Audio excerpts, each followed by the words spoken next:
How does an immortal being deal with death?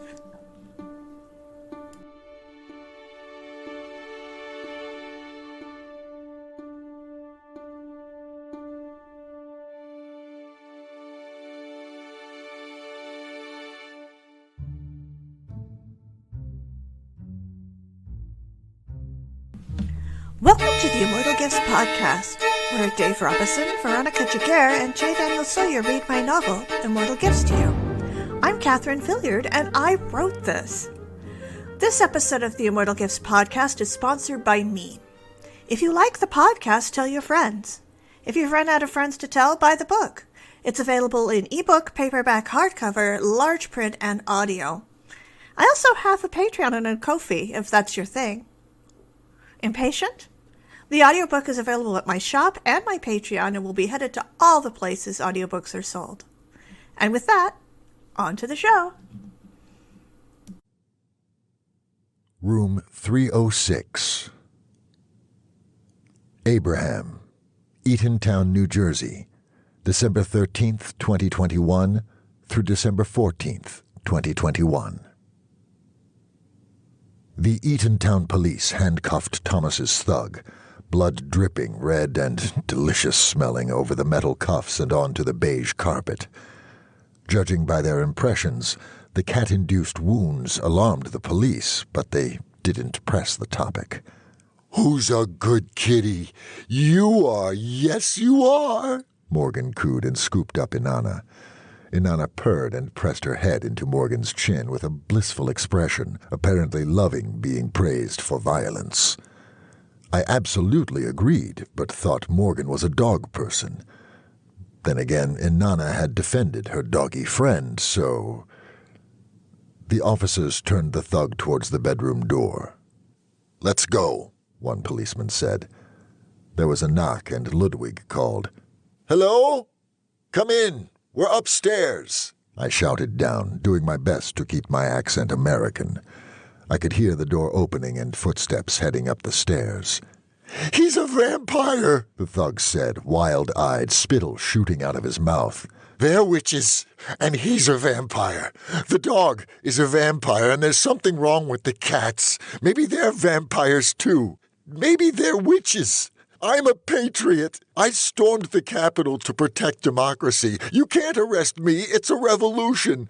Fuck the Jewish space lasers." "Be careful. I might use them on you." It wasn't a very good joke, but it was either laugh or scream. They had my wife and baby.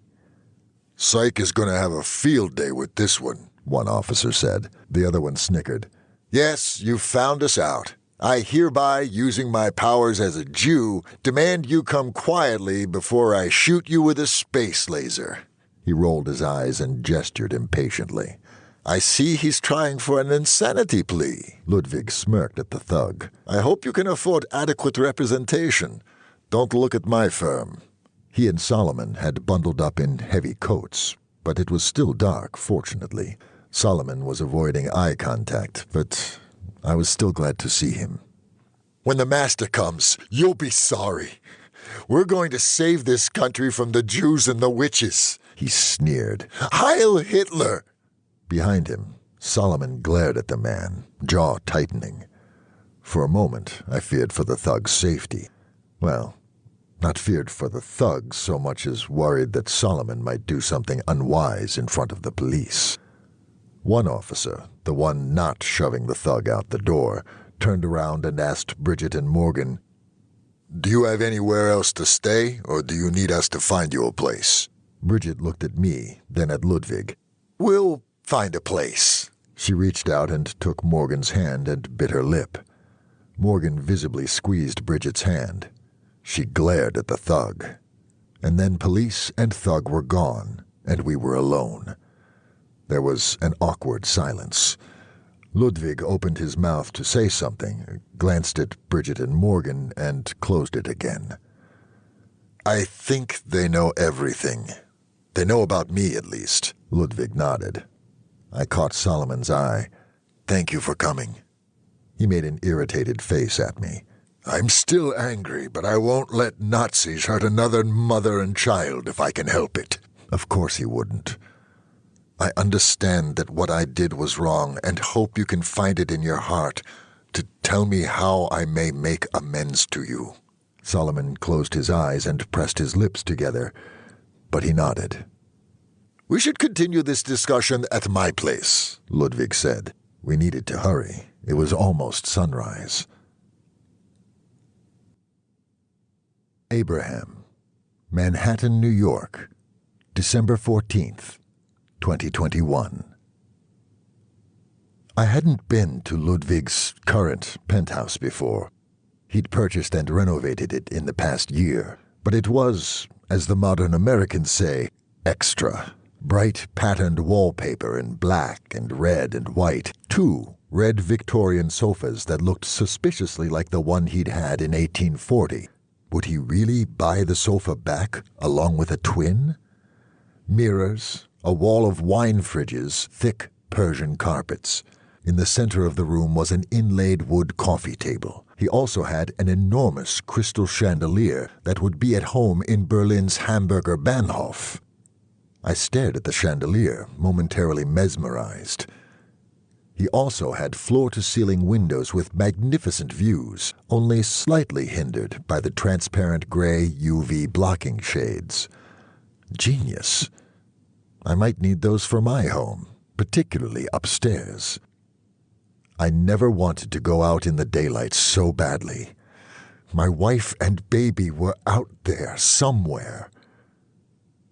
The pets sat in a row, watching us with preternaturally intelligent eyes, as if they understood what was happening and were waiting for us to form a plan. Bridget set her cello down by the end of one sofa and sat, fidgeting. Morgan called into the hospital, citing a family emergency, then paced. "All right," Ludwig perched on the edge of the sofa. "So, we should absolutely let modern law enforcement handle the thugs, but they won't be able to handle Thomas." "That'll be a job for us," I said. I didn't sit. I was too keyed up. "Well," Ludwig said. He wrung his hands and he bit his lip. I tilted my head at him. "I can't go up against Thomas, and you know it. Remember leaving Germany?" He sighed and stared at the floor. I remembered. I remembered being turned into a Gollum-like creature, dressed in a pink dress, Ludwig tying pink ribbons in my hair like I was a doll, and Ludwig shuffling me aboard a boat. "What?" Solomon asked. "Remember Abraham's disguise? He didn't choose it. I did. A vampire sire has mind control abilities over their offspring, and Thomas turned me, so I can't fight him." Solomon stared at me, startled. I raised my hands and shook my head. "I wouldn't." Solomon eyed me thoughtfully. "Could Abraham make me not angry with him?" "Temporarily," Ludwig said. "And unlike what Thomas does to people, you'd know." I glanced around the room. I appreciate what you're trying to... Now is not the time. They have Destiny and Miriam. We need to get out there and... Ludwig stood. He made the marionette gesture at me. "Calm down." The compulsion felt like a bucket of ice water thrown over me. I closed my eyes and took a deep breath. "Sit down." Gollum-like, I sat and ground my teeth. I understood that he was making a point, but now was not the time. "Stand up," he said. I stood. He'd made his point. "Do ballet." I stared at him. I had no idea how to do ballet. "Right." He considered for a moment, then snapped his fingers at me, releasing me, and turned to Solomon. "You get the point." Solomon regarded me with a thoughtful expression. "Really?" I glared at Ludwig. "What?" He rolled his eyes. I rolled my eyes back at him. Morgan crossed her arms. "Will you two just get a room already? My daughter is out there, in danger." Ludwig and I turned on Morgan with, I imagined, identical expressions of outrage. I agreed with her wholeheartedly, but was still calmer. Damn him. "Modern Americans make everything so vulgar," Ludwig sighed. At least I needn't worry about accidentally upsetting your delicate sensibilities." Morgan snorted aloud. "Delicate sensibilities? I'm an ER nurse. If I had delicate sensibilities, I would have died the first time someone came into the emergency room with—" Solomon stepped between us, much to my relief. I'd heard the stories and thought Ludwig might faint if Morgan continued. "I understand. Uncle Ludwig was making 2 points. One, that Uncle Avraham could hypnotize me into not being angry and is choosing not to because he's more ethical than that. And second, that Uncle Ludwig can't go against Thomas. I imagine Thomas would do something worse than pink dresses and ballet." "Quite," Ludwig shuddered. "I thought Inanna had been unusually well-behaved lately," Bridget said. She pushed her dark curls out of her eyes. Inanna started washing one of her paws. Her enthusiasm for the task grew as she found a bit of blood between her toes. "Well," Morgan said, "I'm not anything supernatural.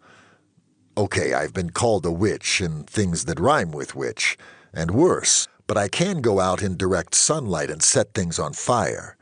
My understanding is that'll do the trick." She shoved her red hair back with one hand as she paced in her jeans and scrub-like shirt.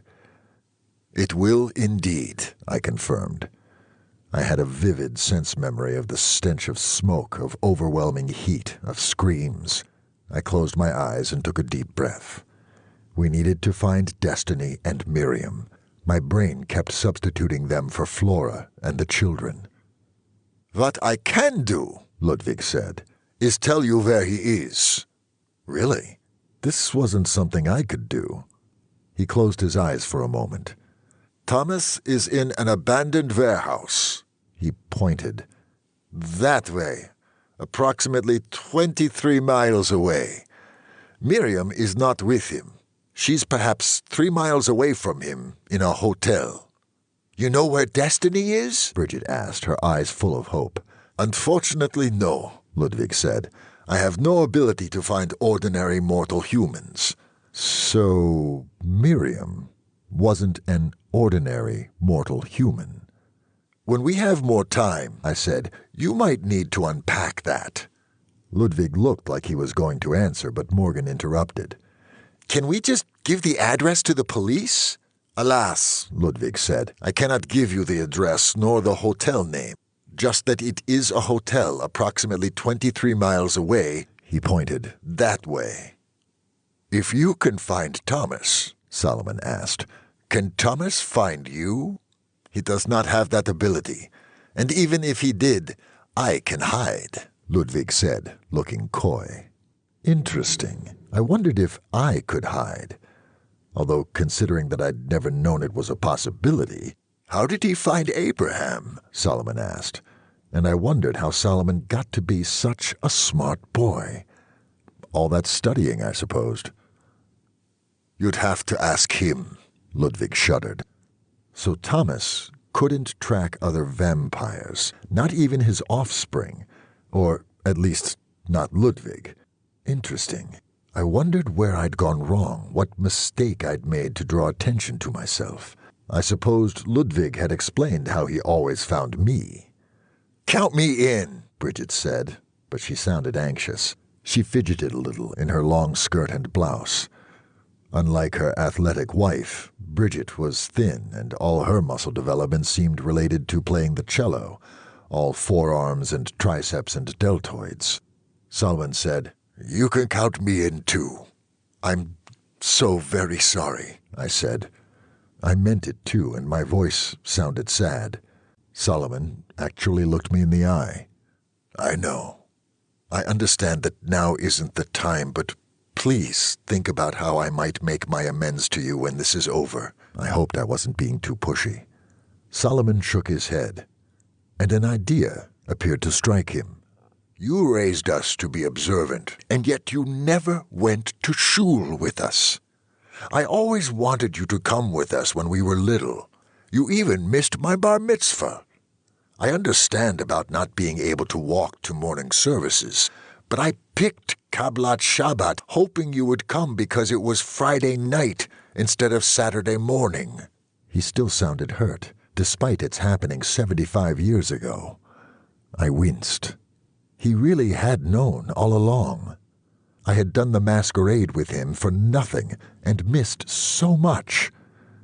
I shuffled my feet and hung my head. Finally, I admitted, "I didn't know if the Kohanim would have to leave because I was there." Solomon tilted his head at me. "Because I'm undead, or whatever. I don't use the mikveh. I don't go to services where I know Kohanim are." Solomon shook his head at me and smiled sadly. "You're an idiot, Uncle." That stung, although I don't know if it showed or not. Solomon took my shoulders and shook them gently. "You're not dead. You were there when I turned. My heart beats. I have brain activity. I breathe." He gave me another gentle shake. "We're not dead." I wasn't dead? I'd been pretending as if I were dead. Undead, I didn't know which, but I felt a soar of hope. "Well, technically," Ludwig said, and my hope crashed. Solomon glared at him. "What?" Ludwig asked. "Technically, we don't have to breathe. We can hibernate." Solomon rolled his eyes at Ludwig. "What?" Ludwig sounded like he really didn't know. I almost wanted to laugh. Solomon held my shoulders and said, "When this is over, you and I are going to the mikveh together, and then we'll go to services together." He shook me again. "You're supposed to mourn, not fall into despair. We're actually prohibited from mourning forever because death is temporary. The souls of the departed have gone back to God, and we'll see them again in the world to come. Stop cutting yourself off from your people. You can only truly be a Jew in community with other Jews." He squeezed my shoulder. "This is how you make amends to me." I nodded. "So," Morgan said, "let's go burn down a warehouse." "After making sure Destiny isn't in it," Bridget amended. "Of course." "I suggest," Ludwig said, "baby first, wife second. If only because I know where the baby is, and the fewer hostages Thomas has, the better." Despite my anxiety for my wife, I couldn't argue with his logic. Damn it. "Also," Ludwig said, "take a violin. I have one you can borrow." I stared at him. "Why should I trust me?" Ludwig, Manhattan, New York, December 14th, 2021. This would be fine. I wouldn't have to confront Thomas at all. I knew precisely where he and the baby were, and we could go in and collect the baby and leave.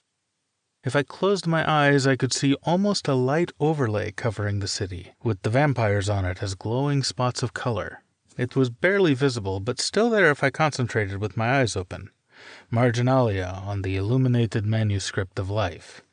Obviously, my penthouse contained 2 vampires, Abraham and Solomon, 5 if you counted the pets. Abraham was the ornate capital I of my in the beginning, the north of my compass. He glowed like a shining golden light version of himself, hair streaming around him like he was underwater, with a faint, barely audible violin note sustained around him, the scent of wine, and the barely remembered taste of honey in my mouth.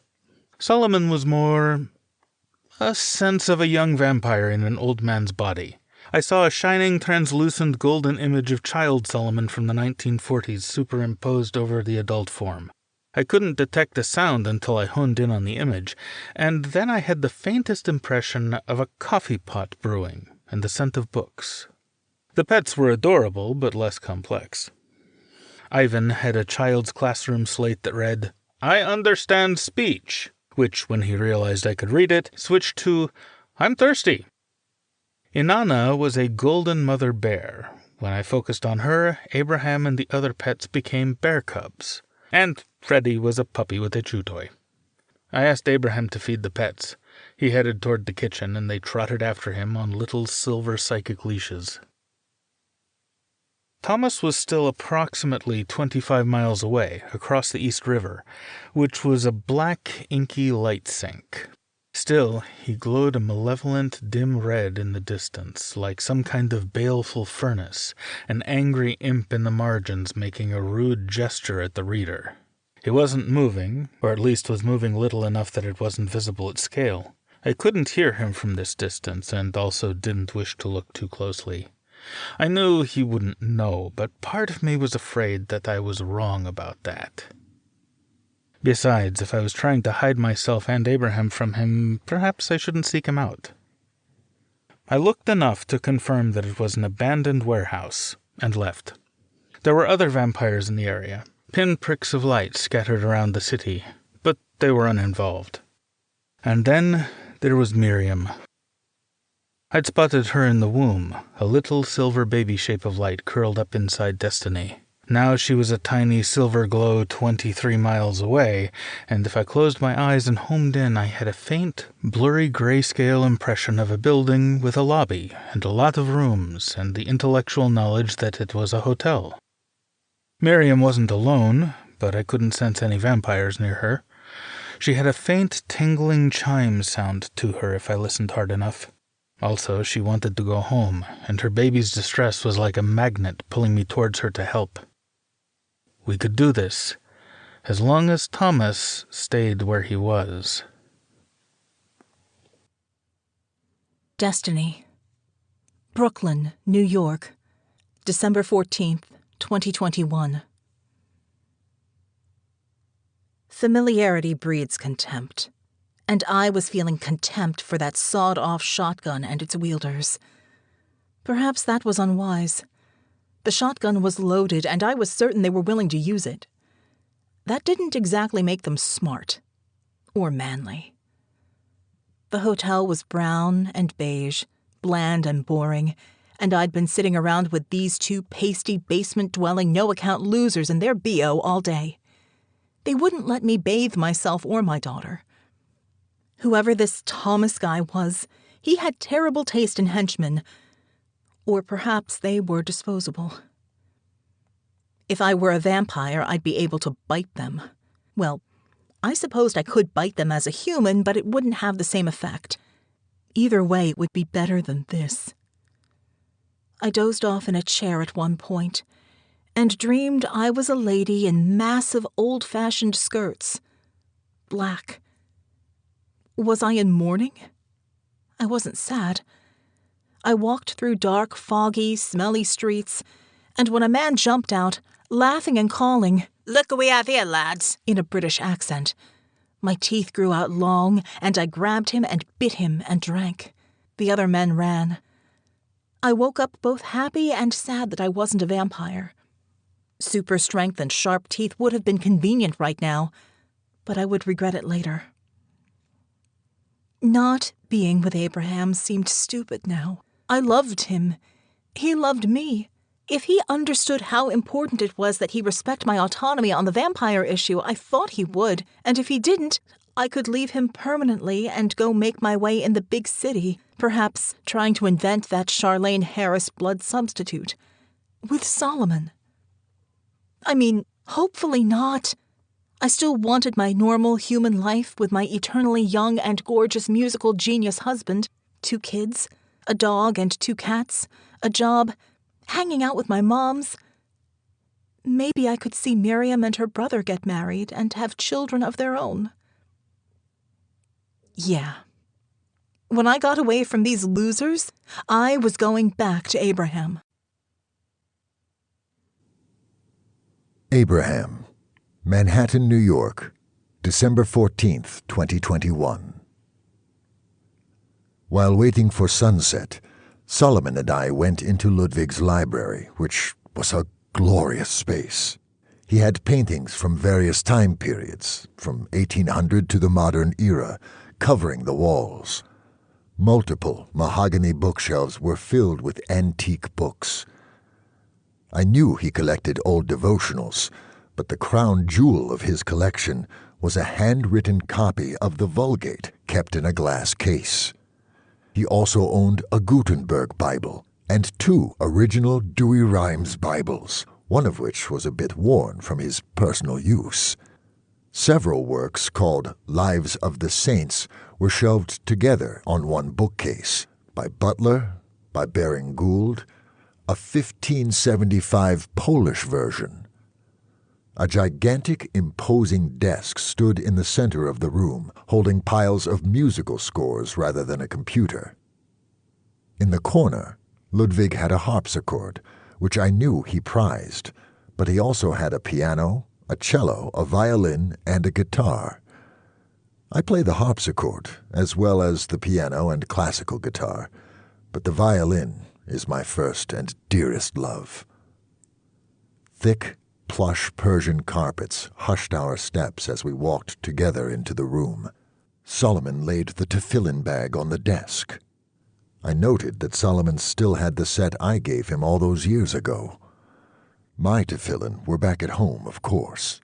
I hadn't used them in a long time, but I couldn't bear to part with them. "You can borrow mine and go first." Solomon pushed the bag towards me. It had been, 180 years since I'd last laid on tefillin, but it felt like yesterday. My hands remembered what to do without me. On second thought, I'd shown Solomon how to do it in 1945. That didn't really count, though, because I didn't say the prayers. I was only demonstrating. I suppose I'd thought that because the dead were released from all commandments. Tefillin are a pair of black leather boxes with long straps.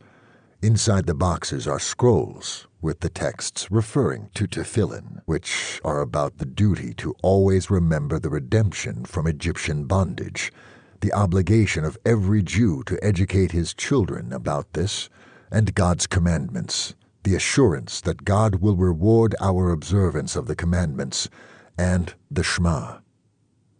These are handwritten on handmade kosher parchment by a special scribe. There's a distinct way you wear them.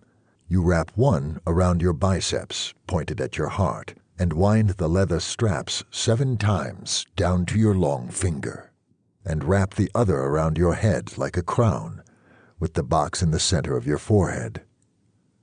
I said the blessing and wound. It was the scent of leather, the feel of the straps down my arm, and my body knowing what to do without my telling it. Then I said the Shema. They translate the opening words as, "Hear, O Israel, the Lord is our God, the Lord is one." The rest includes an instruction to bind these words as a sign upon our hand and between our eyes, which I had just done. Literally. A sense of calm resolve came over me. There are no prohibitions or particular restrictions about laying on tefillin, and they were a profound comfort to me. I should have done this years ago.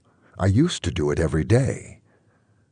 What I really missed was someone to do it with me. And no matter what, I never stopped loving the Lord with all my heart and all my might. I unwound them and handed them to Solomon, who repeated my actions. Solomon and I had slightly different accents for the prayers, but it was close enough. After, we packed the tefillin back up, and I closed my eyes and inhaled the scent of old texts. "You live in a Victorian farmhouse with 1920s appliances," Solomon said, "and Uncle Ludwig lives here. Why don't you live somewhere like this?" "Pets are messy," I shrugged. "I think Ludwig would have a fit if a cat scratched his sofa, or worse, one of his rare books." The corner of Solomon's mouth curled upwards. Behind the heavy curtain, no UV shades in this room, I could feel the sun setting. It was time. Abraham, New York, December 14th, 2021. We left the pets in Ludwig's penthouse, with instructions for the doorman about when and what to feed them if we were late returning. If this alarmed him, he showed no sign of it. I suspect he thought we were simply eccentric rich people. It sounded like an odd thing for Ludwig to ask the doorman to do, but perhaps he had an arrangement with him. Perhaps I should have checked the doorman's wrists. We piled into Morgan's green Subaru Outback, which, conveniently, had a child seat that we tossed into the cargo area and backed out of the parking space. Morgan's red hair reminded me of her daughter, causing a pang in my chest. Fortunately, my nervousness about the city traffic distracted me. Ludwig sat in the front seat. He closed his eyes, then pointed a finger. "That way. Approximately 24 miles. Morgan sighed and pulled out of Ludwig's parking garage. We turned right onto a one-way street headed another way. Ludwig made a frustrated noise in the back of his throat and pointed behind us. Amid much pointing and instructions, we eventually were headed the right way. We turned onto FDR and headed towards the Brooklyn Bridge. Morgan turned on the Indigo Girls, and Ludwig reached over and snapped it off. "Hey! My car, my tunes!" She reached towards the dial again. Ludwig placed his hand in front of the dial. "I need to concentrate." Morgan sighed heavily. We sped along in silence, weaving in and out of traffic. I fear that I'm old and will never fully acclimate to city traffic. We crossed the bridge, which would have been lovely if I weren't fearing for our lives. I clutched my seatbelt tightly. I suspected Bridget was smiling at my discomfort, but I didn't have the energy to be offended. "Here! Turn here!" Ludwig gesticulated wildly. "Here!" Morgan glanced over her shoulder, frowned, and somehow got into the right lane after we'd sped past the turn. Ludwig let out a martyred sigh. Morgan gave him a dirty look. I closed my eyes and hoped we'd reach our destination alive. We took the next turn, and he pointed and had her turn left. Morgan turned down a major road, and then Ludwig had her turn right. "We're getting close." We kept going. "Right! Right!" He pointed and made a noise of frustration as she zoomed past.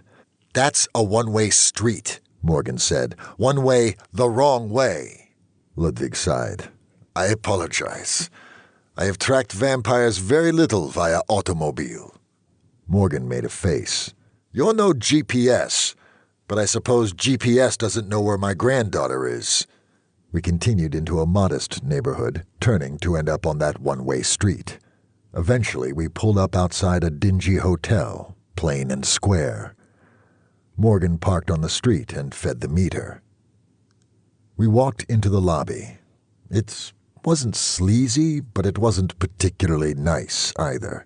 Beige carpet, brown sofa, long wooden desk. The scent of cheap, burned coffee floated through the air with the sounds of Muzak. Yuck. "I'll handle this one," Ludwig murmured. "Stand behind me and say nothing." Having seen Ludwig handle things before, better him than me. Under different circumstances, I might have anticipated enjoying this. A pale, bored-looking young man with stringy dark hair and glasses sat behind the desk, web-surfing and occasionally slurping an enormous Starbucks cup of what smelled like one of those sugary, burned coffee drinks. Ludwig walked over to him and quietly placed a $100 bill on the counter. The young man blinked blearily at the money, then at Ludwig. I had to admit, Ludwig looked out of place in his bespoke vicuña suit, his Blanc Pan watch, and rings on all 10 fingers. I fit in better in my jeans and plain gray T-shirt, although the violin slung across my back on a shoulder strap was perhaps an odd fashion choice. Ludwig smiled, conspiratorial. "You never saw us." The young man glanced around, bit his lip, and reached for the bill. Ludwig grabbed his hand. "There's more where that came from. What's your name?" The boy gave him a skeptical look. "Troy." He pulled free.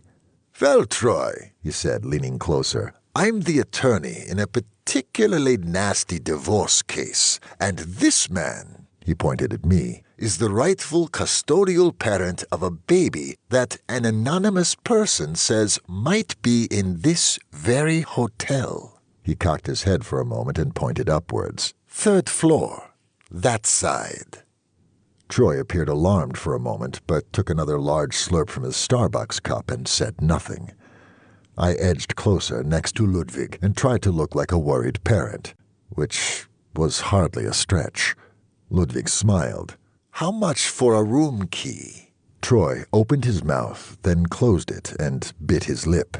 He eyed his coffee for a moment, admitting, "You're not the first person to give me money and say that I didn't see them this evening." Ludwig's smile broadened. He pulled a gigantic roll of $100 bills out of an inner suit pocket and started laying them on the counter, one at a time. Troy's eyes widened. He glanced at me. I chewed on a fingernail, a habit I hadn't had in about 180 years, but now was a good time to start again.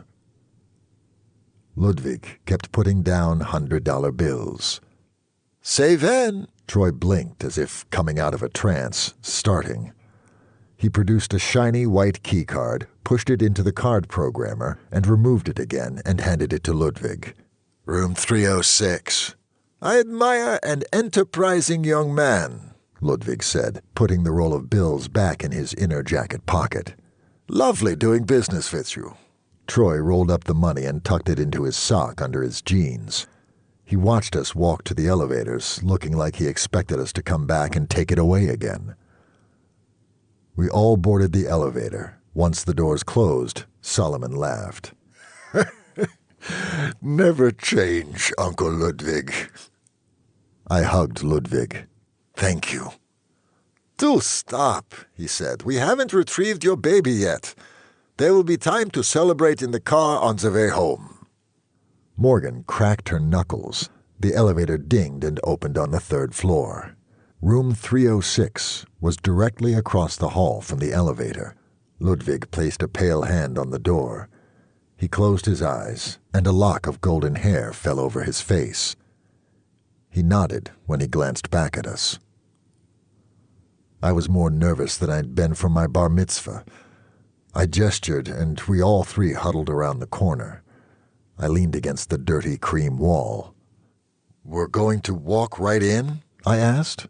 "Really? I think we need to move quickly," Ludwig said. "I'm fairly certain there are only ordinary mortal humans in there with her, which means the three of us," he gestured at me and Solomon, "are faster than they are. We hit them fast and take the baby and leave, which means you two stand back and watch the door," I told Morgan and Bridget. Morgan frowned. "You brought us all this way to watch the door? What if Destiny is in there?" "Then she leaves with us," I said. "And if they try to leave with Miriam, you two get them."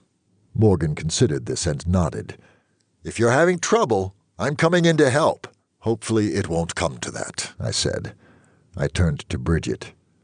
"Unlike my wife, I'm not much of a fighter." She squared her narrow shoulders. "But what mother wouldn't fight for her child or grandchild if need be?" I nodded and patted her on the shoulder. A baby started crying loudly in room 306. We exchanged worried glances. Ludwig and Solomon nodded, and together we crept over the brown and orange industrial carpet to the door of room 306. We stared at each other. Ludwig held the shiny white key card over the lock. He held up one finger, a second finger, a third finger, and then put the card in the lock. The light turned green, and we opened the door and rushed into the room. A man's voice shouted, "What the?" But Solomon silenced him by grabbing him and slamming him into a cream and brown wall. Ludwig grabbed the second man and bit him. I only had eyes for Destiny and the baby, back in the far corner of the room. Destiny was wearing dirty clothes and sported a black eye and purpling bruises. Bastards! She was standing next to the bed holding Miriam. If looks could kill, the room would have been full of thug corpses. Miriam was crying, tears leaving tracks down her dirty face. "My precious baby. What is it about your child that turns you completely inside out with their tears?" I ran and interposed my body between them and any thugs. The thugs were wearing black t-shirts with red swastikas on them under button-down shirts. Solomon's struggled, but Ludwig's fainted, perhaps from blood loss. I rushed over and took Solomon's thugs, his sawed-off shotgun, for a helpless mother and baby.